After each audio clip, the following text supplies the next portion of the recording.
Good afternoon, everyone. Thank you for joining us this week. Before we dive into our topic for the day, which is inside Secura, I'd like to share a little bit about the last week here at BankSocial. We had John at East Denver last week where he interviewed with the Street.com's roundtable and spoke on the XRP meetup panel. And then he headed straight over to the Duke campus for the weekend to attend a hackathon. That winner is going to be announced next week, so please stay tuned to hear a little bit more. And then don't forget about the Block Street giveaway that we have. That contest ends tonight, and the winner is going to be announced on X tomorrow.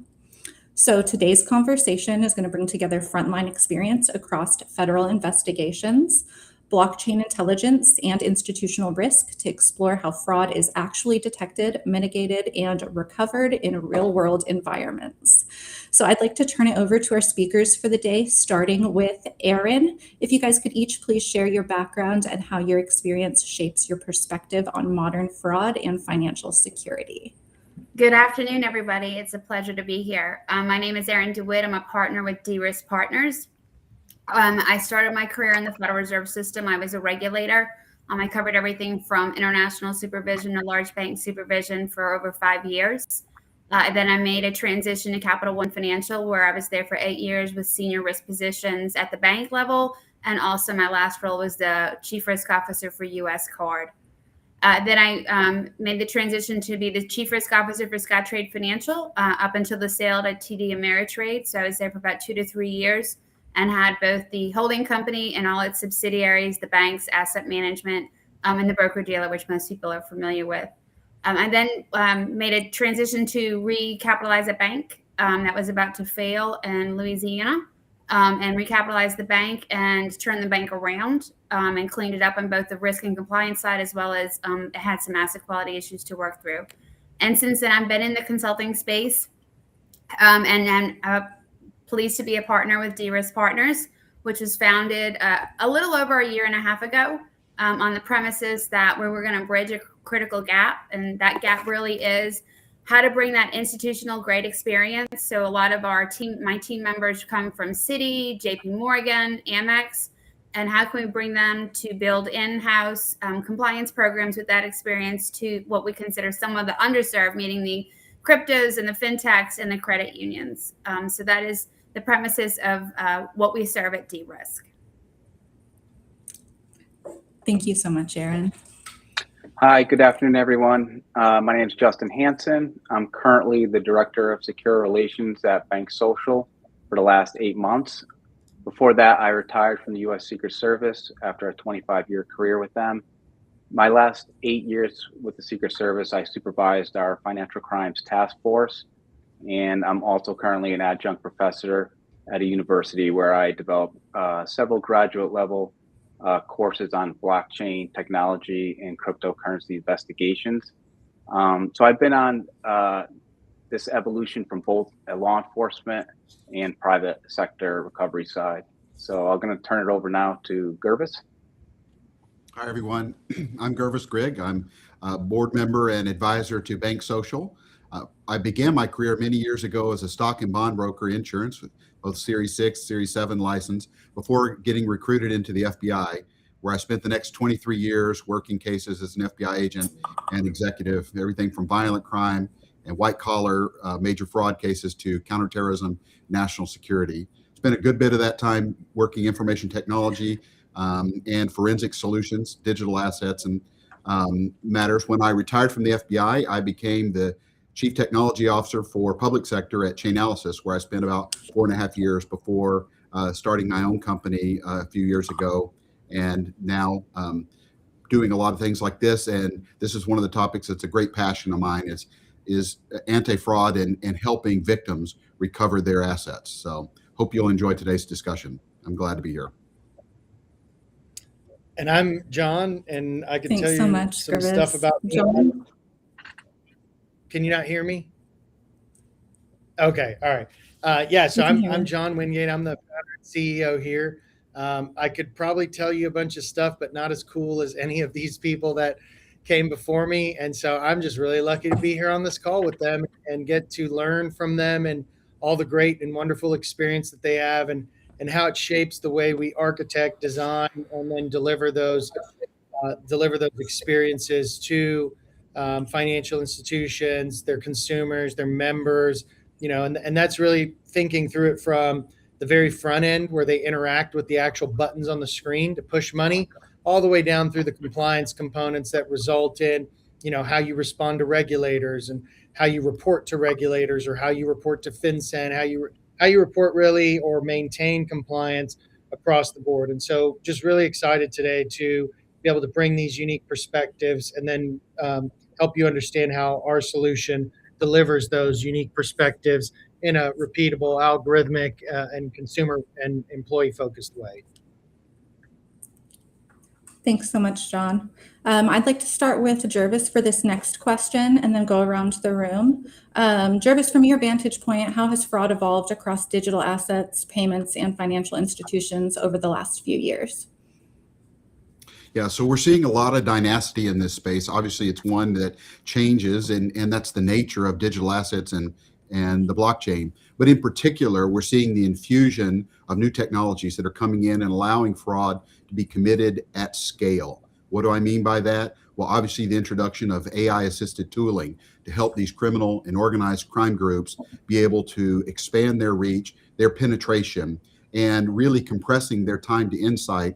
Before, we used to track the amount of time that a fraud would take and its lifespan, if you will. What we are seeing is the lifespan of these frauds getting smaller and smaller. Where they launch, they take advantage of zero-day exploits, and they're able to run as fast and as far as they can.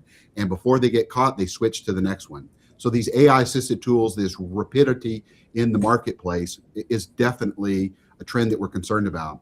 The second point is the integration between criminal groups and nation state actors, where they share infrastructure, they share their methodologies and approaches. And that's a dangerous combination, right? Where you can take tools that used to only exist by nation state powers and now enabling criminal groups to be able to do that. Just this past weekend, we saw what a criminal group, well armed, can do to unsettle a nation, such as in Mexico. So imagine if criminal groups can get nation state actor digital tools and do the same thing against unwary populations. In crime, you used to worry about, is my neighborhood safe? In the digital world, your attacker may not even be on the same continent, much less in your neighborhood. So we're seeing that internationalization of crime and moving at a speed that makes it difficult for investigators to keep up with. Gurvais, I'll ask a question there because I think Mexico is a very interesting topic right now. Did you see that Claude, a gentleman armed only with Claude, was able to hack into White Hat, of course, and didn't publish everything, but was able to hack into government databases, voting registration databases, the equivalent of Social Security databases in Mexico, just with Claude, Claude, like 2 days ago, yesterday. It's crazy. In this world, we want speed, access. I saw some statistics about where banking customers want they want to be able to open up a new account and finish everything with their KYC in 10 minutes. They want to be able to get on, and even sooner than that, right? Yeah. I want contactless payments. To do that, institutions have got to open up. But as they do that, can they open up securely that keeps the requirements in place, but also meets the customer expectation for speed and access? And those are almost, in some ways, opposing objectives. And so if a company or an organization can find the sweet spot that balances those two, those are the ones that are going to succeed. Exactly, because the expectation is not going away. Like, they don't care about security until it happens to them, but the expectation of speed and kind of best-in-class consumer experience is only getting faster and faster, and it's balancing those two things. Justin, I think we had an email that came through last week, and Erin, I'd love to get your thoughts on this.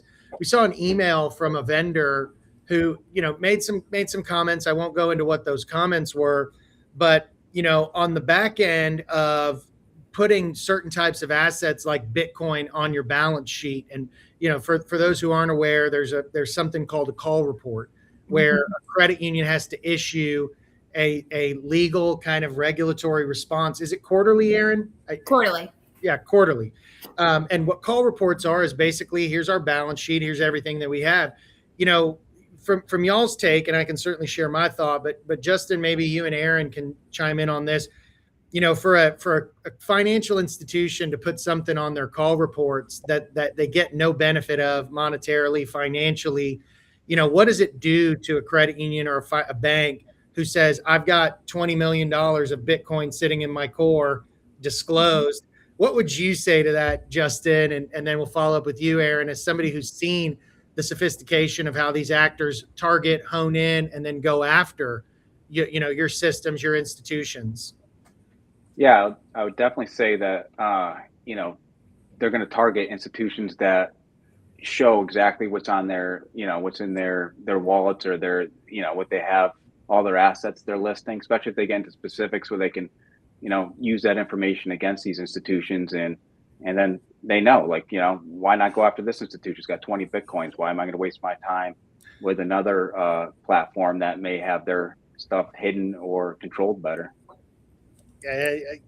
My sentiment exactly. Erin, what about your thought from just the compliance of, that statement that came out where they were trying to argue for putting, crypto on a balance sheet as a positive? Certainly, there might be some positives there. I think that the NCUA and others have come out and said you can't do that. But let's put that aside. What can you see from just a compliance and a regulatory risk there? From knowing what and knowing what they can and can't do and what risks this brings up?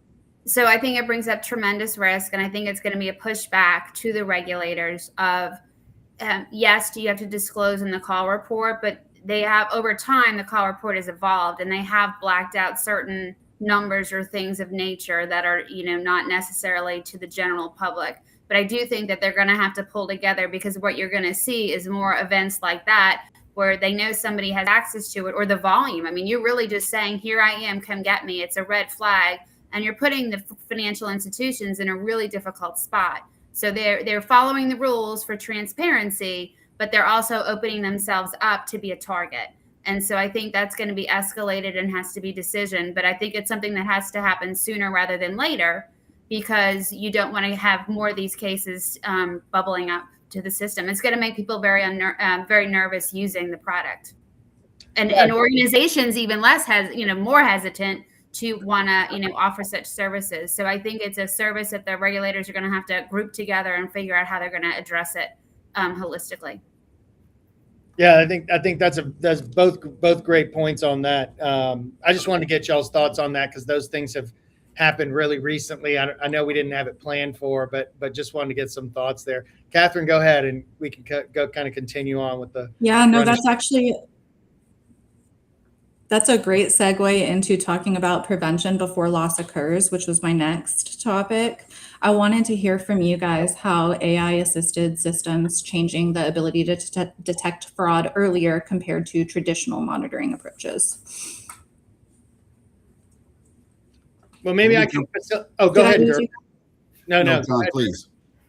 Well, I was just going to maybe facilitate, and Gurvais, if you want to go ahead and take the first thought there, just around, how you can't just combat AI with humans, right? That's kind of the first place my head goes. But Gurvais, what are your thoughts? So as I'm hearing the discussion, you think about criminals like predators spend a portion of their time hunting, right? Finding the right hunting environment, finding the right victim, the prey that they're going to do.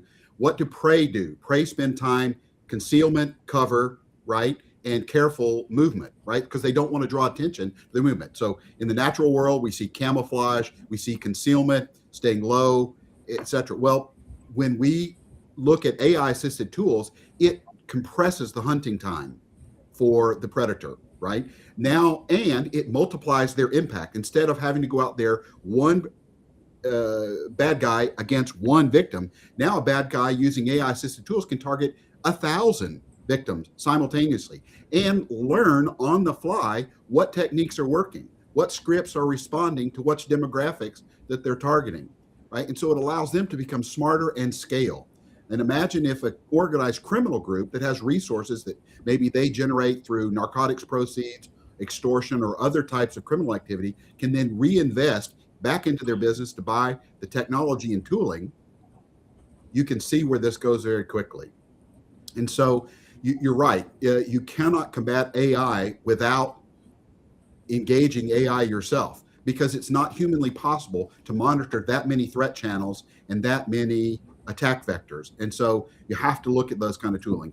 On the other hand, you need to be very, very careful what tools you bring on and how those are vetted so they don't then turn around and be weaponized back against you. Sadly, you know, when I was in the FBI, and Justin remembers this in his time at the Secret Service, all too often when we would look at the law enforcement officers killed in the line of duty each year, a significant percentage of them all too often were killed with their own weapon.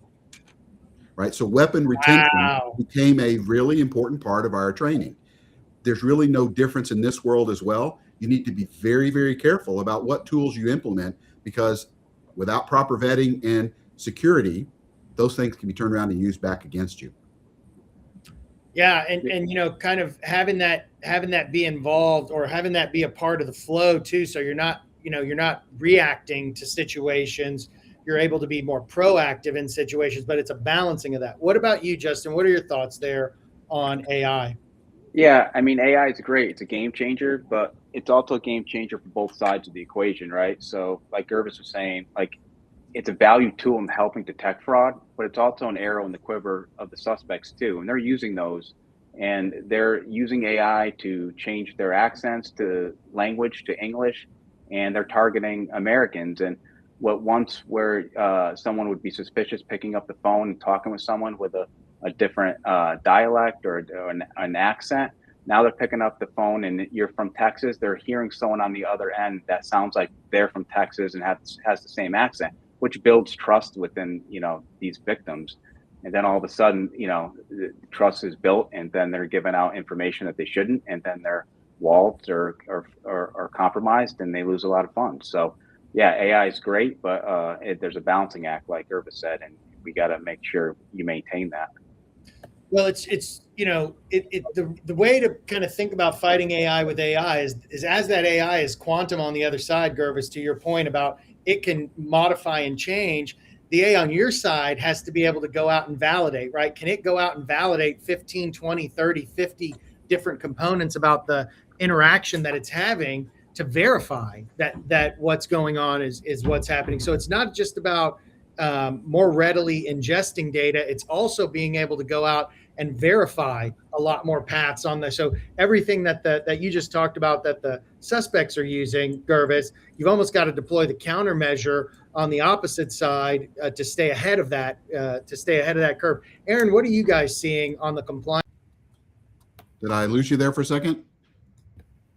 No, I don't think so. Okay, well, anyway, what we used to say, it flashed on my screen, said I was timing out.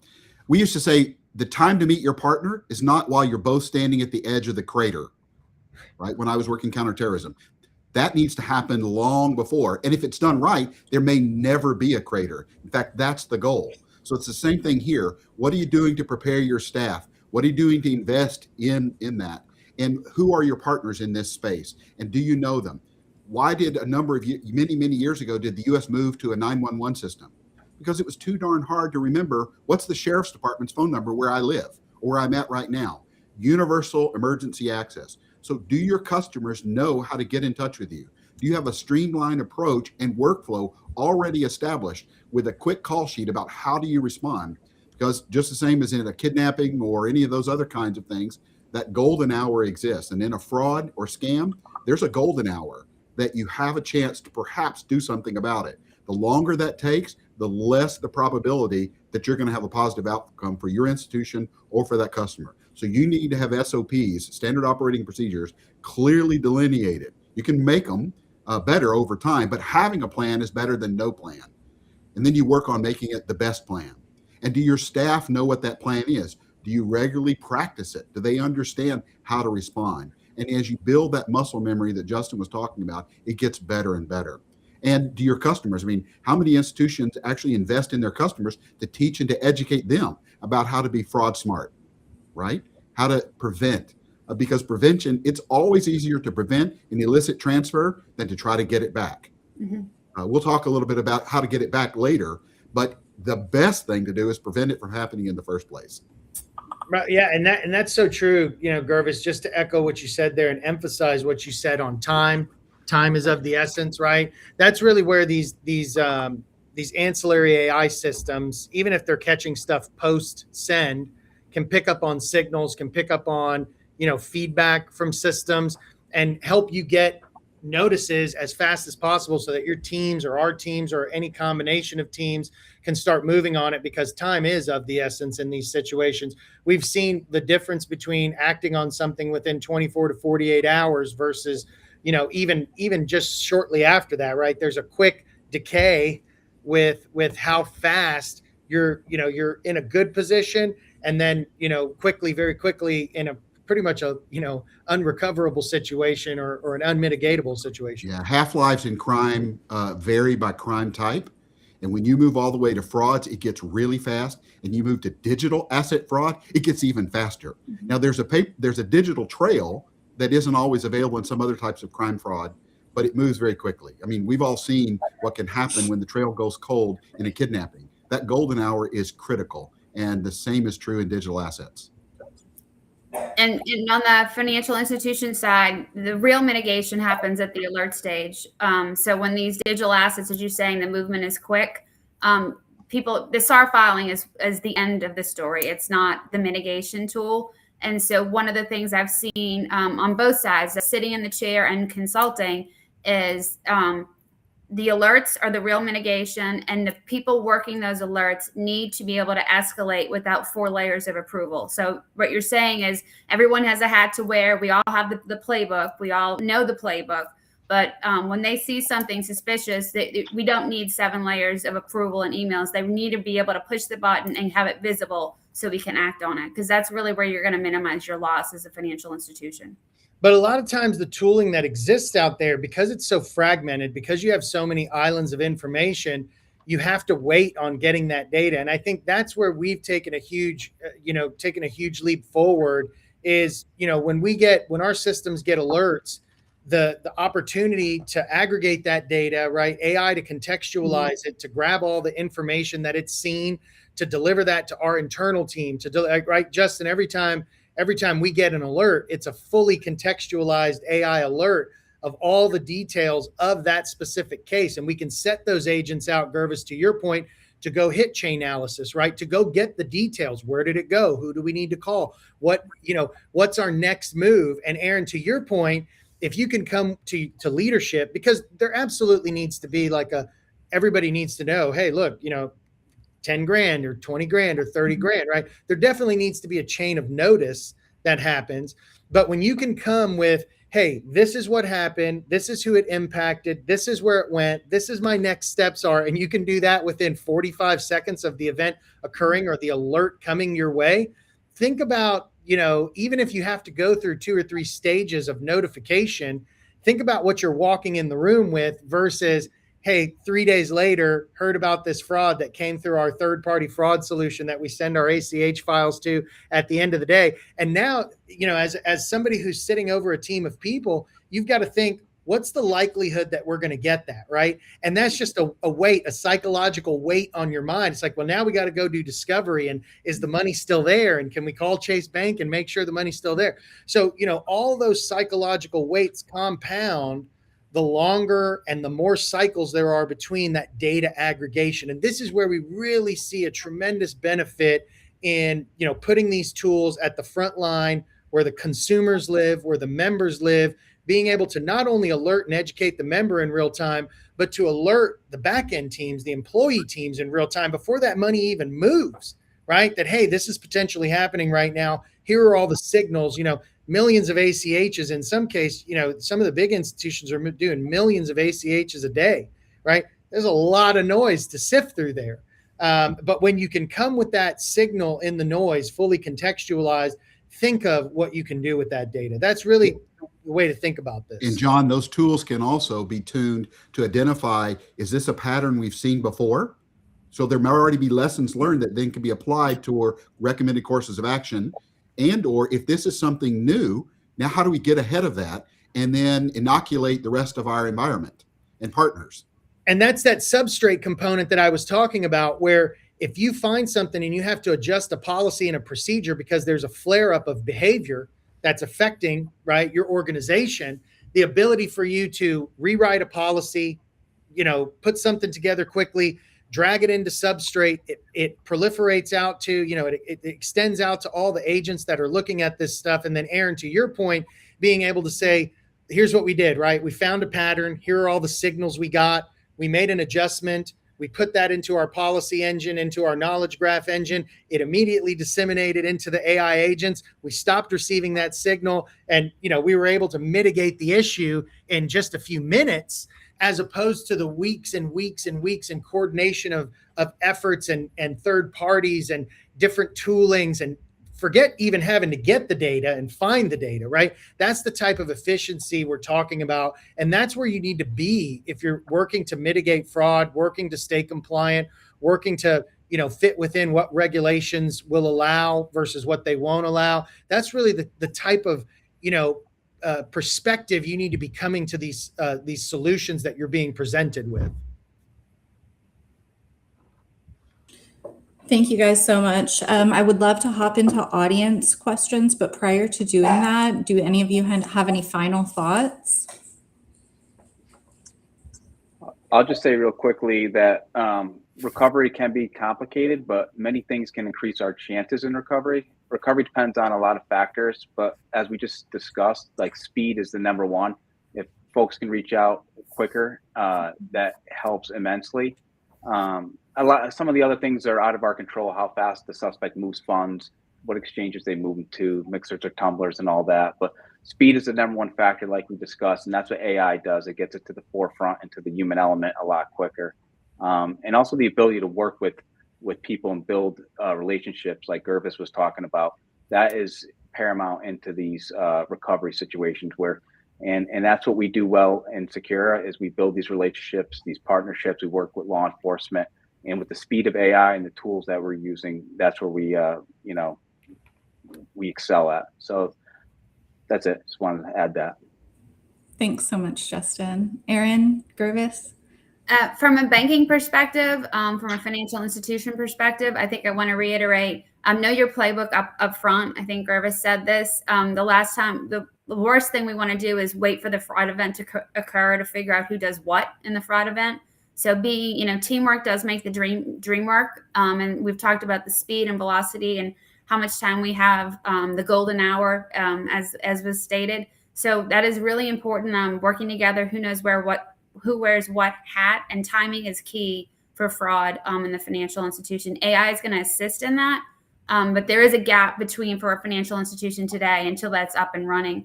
So working together on these fraud events, especially when you're working through the digital environment, which has a high velocity, it's key to know who's doing what.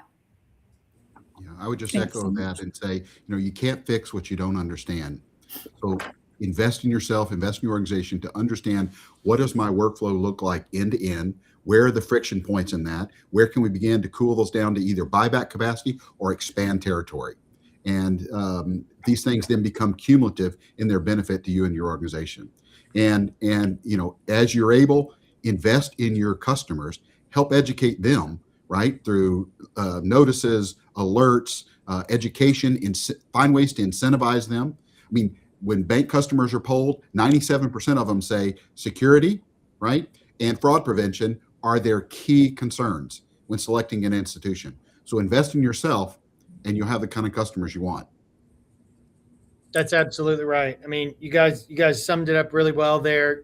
Just to recap that, mostly what I heard there was, you've got to understand your processes and procedures, right? Every institution is like a living organism. It works a little bit differently. Everybody's got a different team, a different process, a different set of customers, right? And they all require kind of customizations. And so before you go into, these new tooling methodologies, you really need to understand what you need to do and how you need to operate before you can bring those ideas and those tooling or bring those tools into effect and be able to amplify the things that you have to do uniquely in your organization to remain relevant, to remain safe, and to continue to push the envelope and get faster and faster. Because the customer expectation, I think the very next thing they would say, Gurvais, is probably that I want to be safe and sound, but I also want to be able to move money in 2 seconds, and I also want to be able to get money in 2 seconds.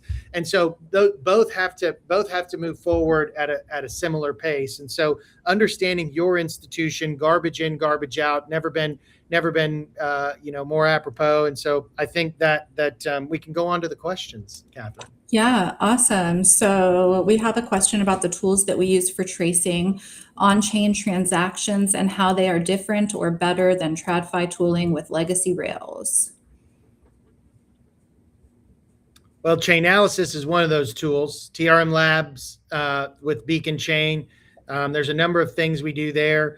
Gurvais, you're probably best to talk about Chainalysis. You were there for so long. Do you want to give kind of some insights of how people should think differently about your ability to trace and track funds on a Chainalysis versus the traditional methodology? Yeah, thank you for that. I think one of the key defining aspects that you'll find with Chainalysis, I don't work for them anymore, but have great respect for the product and the data environment that they've built, is you want to be able to rely on the information you're looking at. And Chainalysis spent a lot of time and has dedicated its efforts to make sure that the data that they have is accurate and reliable, because you want to be able to take action on it. And Justin and I remember from our law enforcement days, the first question you ask is, how do we know that's true? How is that reliable, right? Because I'm about to go take some action against that data. I need to know that it's coming from a trusted source. So that's one of the things to make sure that when you are acquiring data from these vendors and entities like Chainalysis, is the reliability of that data, because you want to be able to have confidence moving forward. And that's one of the things that drew me to Chainalysis, and why I enjoyed my time there, is because of the investment in reliability and assurity. And some of that is just, the architecture of blockchain, right? You can rest assured that once you know a wallet is a fraud wallet, that wallet can never change again. It can never be wiped away or changed or rolled back. It's now forever going to be a fraud wallet, and they can never hide those funds. The more that, no matter how hard they try to move it, they can never. Everybody that's interacted with that wallet is either a victim or a perpetrator, right? And so that becomes the transparency of that. We used to say, I may not know who my perpetrator is, but that data is still going to be there 10 years from now, right? Right. And as you start to think about how payments are going to move across these stablecoin rails, that becomes so critical in being able to look out in front and look out in posterity and say, who did we get money from? Who are we interacting with? Maybe 6 months ago when they onboarded, it was a mule account and they spun up a new wallet and it was good. And now they're moving money through it that they shouldn't be. And you can look back in posterity. You can't do that when people are moving money in from Chase across ACH rails or moving money in across a Wire or a Swift account. You cannot do that. And that's where I think as we start to prepare ourselves for this, quantum proliferation of money movement and rails and, different stable coins, this is critical infrastructure. This is not optional infrastructure. This is, you will not be able to survive as a financial institution. Erin, maybe can you give us a little bit of insight on what you're seeing just generally in the space around best in class tooling that we employ versus what you're seeing out there in the space, maybe giving people some heads up on what to look for, what to be aware of as they're picking a vendor? Yeah, sure. There's a lot of, so when you're looking for the tooling, you're definitely looking at, we talked about this earlier, the product mix that you have and finding the right partner for that product mix. And it's basically based off your risk appetite profile and the need you're going to need.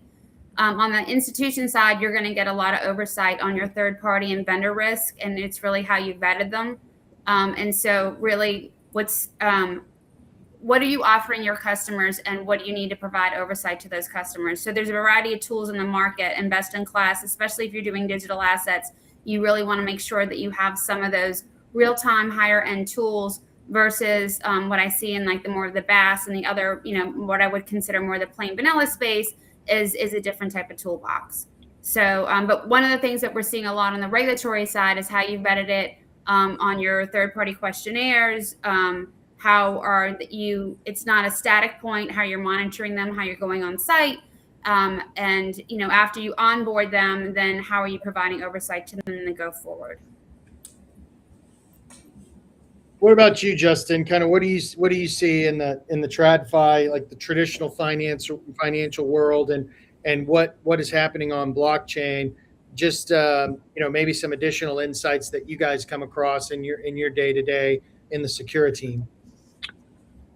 Well, honestly, we don't get a lot of traditional financial fraud. We do have some cases where earlier on suspects were moving money through, or having victims move money through their like Chase accounts overseas, like Hong Kong banks or so forth, and then from there they would take it and then move. The suspects would get it into however they wanted. But they were doing a mixture of that and crypto. They'd have them send some crypto and have them send some the old school. But when I was in Secret Service, my last few years, it was a night and day like transition from the crime. Not to say that the traditional crime's not happening anymore, and on standard rails with credit card fraud and bank fraud and embezzlements, because those cases still exist. But I think what we'll see is as financial institutions move more towards blockchain technology and stuff, that the crime rate is going to go higher because you just open it up to more countries that are available to defraud Americans, and so you basically just have to double your output here. But caveat that with if you're both two 25 plus year veterans here. We thank you both for your service. Just caveat with what you just said, because certainly as more money moves on chain, the fraud's going to follow it, right? But in the 50 years experience or 60 years experience between the both of you, if you had to fight fraud on a blockchain or in a TradFi ecosystem, just tell me, which one would you rather be working on to mitigate, fight fraud, and do the things that you'd like to do? I would say easier. I think much easier is on blockchain. Everything's date time stamped for you. It's almost like you get the information and it's already done for you. You don't have to spend a lot of time.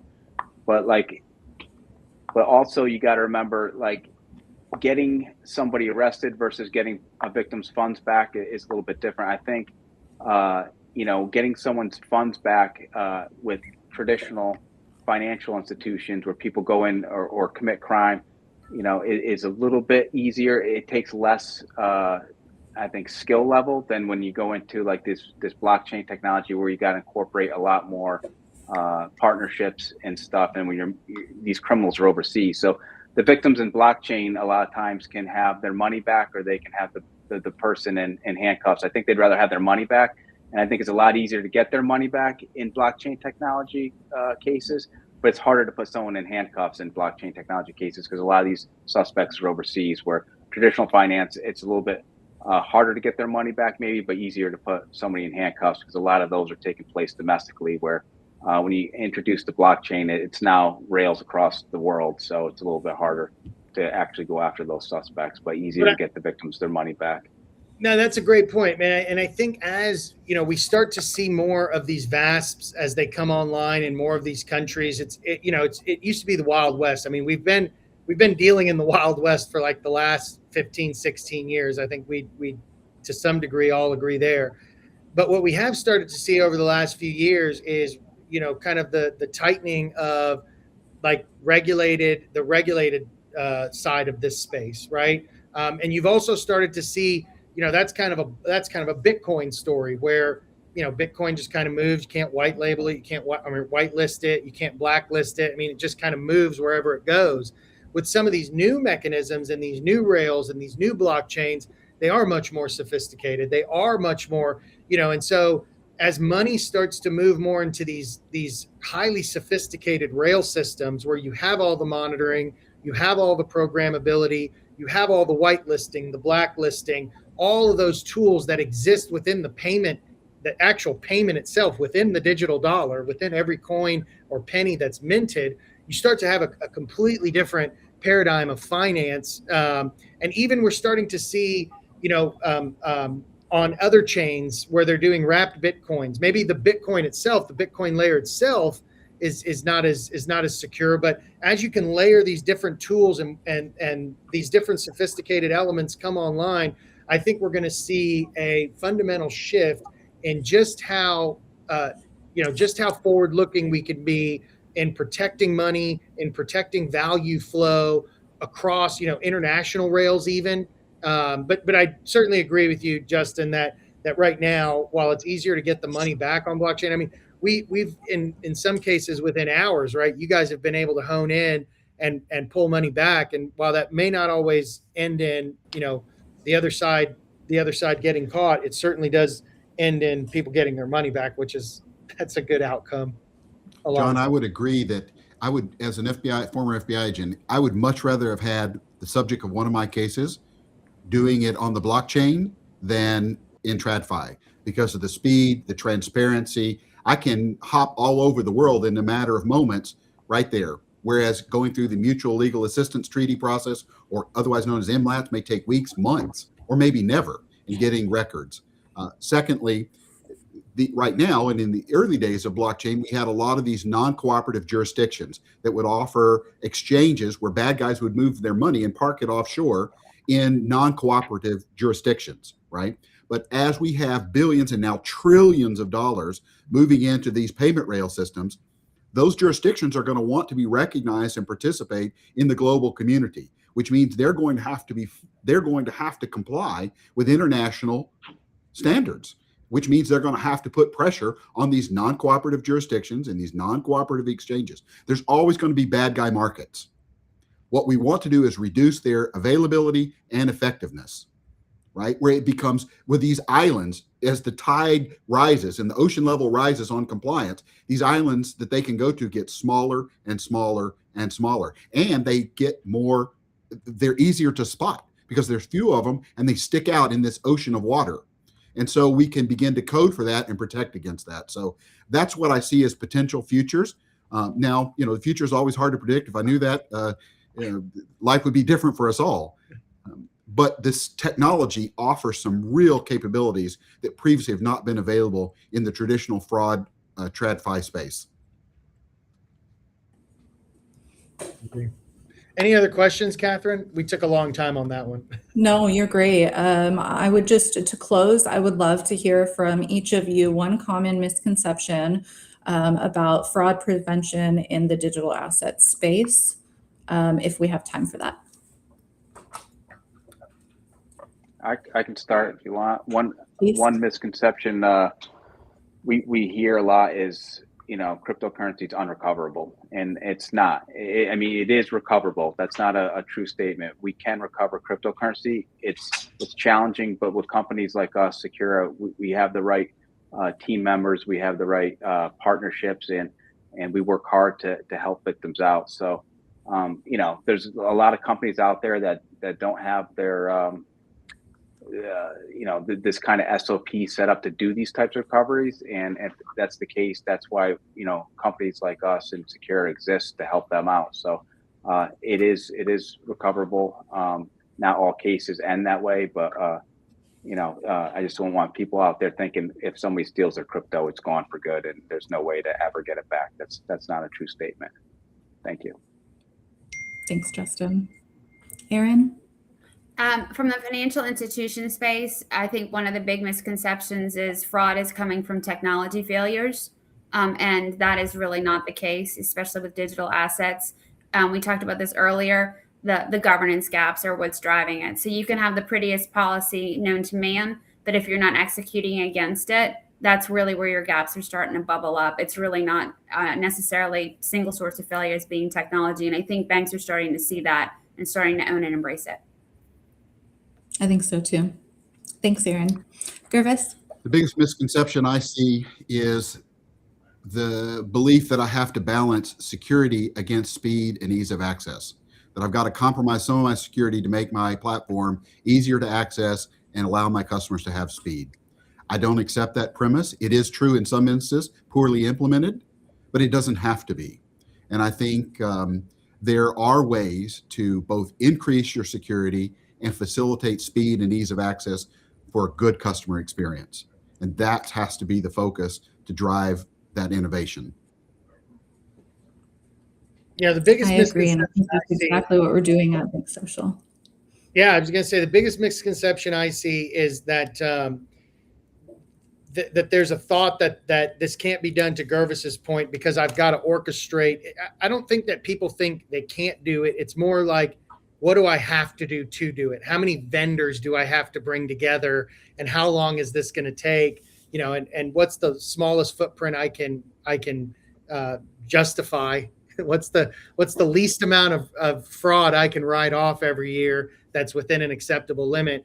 And what we're showing at BankSocial with Secura and with our tooling is that you don't have to sacrifice. There are single point, single vendor solutions that do bring together best in class tooling at costs that really can't be unjustified. And you're able to move at the speed that your members want to move with the safety and soundness that they need to feel protected. And you can do that all, with a group like this. There are a couple others out there, but certainly, when you look at the broad capabilities and the ability to move quick and remain relevant, because it's a balance.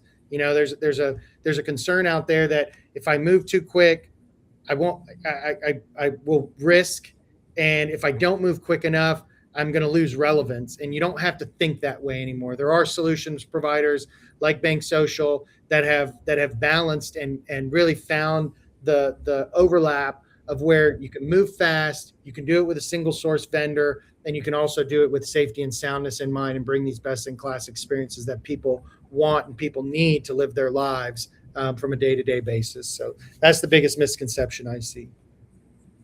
Thanks so much, John. I'd like to thank all of our listeners. I know we're a minute over. Thank you guys so much for joining in today. And thank you to all of our great speakers, Justin, Erin, Gurvais, and John, as always. Thank you guys. It's always a pleasure meeting with you. Have a great day, everyone. Thanks, everybody.